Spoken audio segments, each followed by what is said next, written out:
Around the world, we're seeing prices jump more and more every week, and it's becoming very challenging to keep to our food budgets. So I wanted to try something different and challenge myself to work with a budget of only $5 for dinner and without cheating. What I mean by this is that I usually break down the cost of ingredients I use in meals to help show how cost effective they can be. However, these ingredients obviously come with a larger upfront cost to purchase in the first place, so I wanted to challenge myself. No breaking down ingredients in my cupboard. The only exceptions I'm providing myself are some pantry staples, olive oil, salt and pepper, and if needed, of course, some water from the tap. I'm giving myself these because most people have some form of these in their cupboard, so I think they're fair game. With all of that summarized, let's grab our sunnies, pocket the $5, grab our keys and reusable bags, and let's go shopping. Now, I'm pretty shy and I'm not one to film myself in the supermarket, but just know your boy secured the bag. All good budget-focused cooks keep an eye on those receipts, and it may not be particularly legible in this lighting, but we're off to a pretty good start. When I was walking around the store thinking about what to make, the pasta aisle gave me some great inspiration, and I knew that a pasta dish would be a winner. Pasta can stretch a really long way, and it's one of the cheapest things you can get per portion,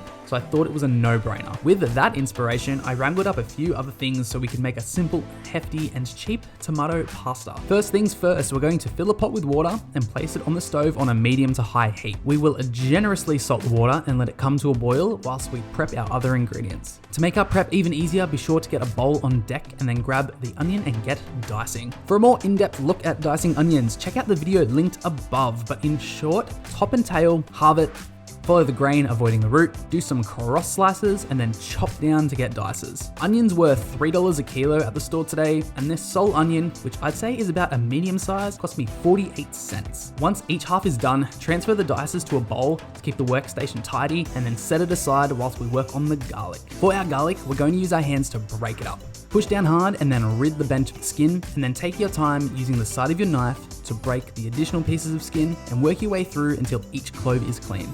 We're then gonna grab each clove, bash them, and then chop away until we get fine dices. Garlic was, and wait for it, $29 per kilo at the store, but luckily this guy came to only 46 cents. Once the garlic is sorted out, leave it aside. With the prep done, we are going to hack the pasta packet and then bring the pasta over to the stove now that the pot is boiling. This family pack of pasta was just 80 cents, and you can get many varieties of the store brand stuff for the same price. There isn't much to the pasta, just put it in the pot, stir it around, and cook per the packet instructions, around 9 minutes for mine.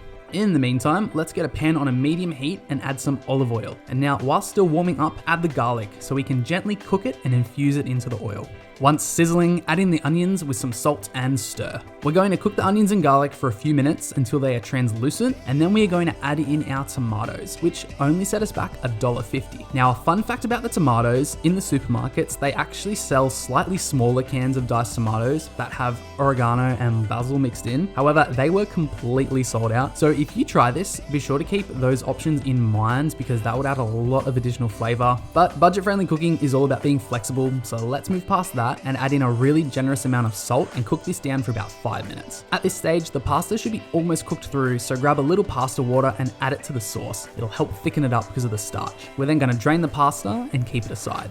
After the 5 minutes are up, take some pepper and put in a few generous cracks and stir through. Once combined and we're happy with the sauce consistency, we're going to reintroduce the pasta and combine it with the sauce. I think this perspective here really shows how far 80 cents worth of pasta can stretch, and I could have been a little smarter and put it in the pot rather than the pan, but I've learned for the next time. After everything is well combined, it's time to take it off the stove and serve it up. To recap, we spent $3.25 in total for our pasta and sauce components, which gave us $1.75 in change. Out of this, we get 4 super hefty portions or 6 slightly smaller portions that will definitely fill you up. Taste-wise, this is a deliciously light and refreshing pasta dish, with the diced tomato pieces bringing a lovely sweetness after being cooked down, and the garlic and onion add a few additional layers to bring some beautiful fresh flavors.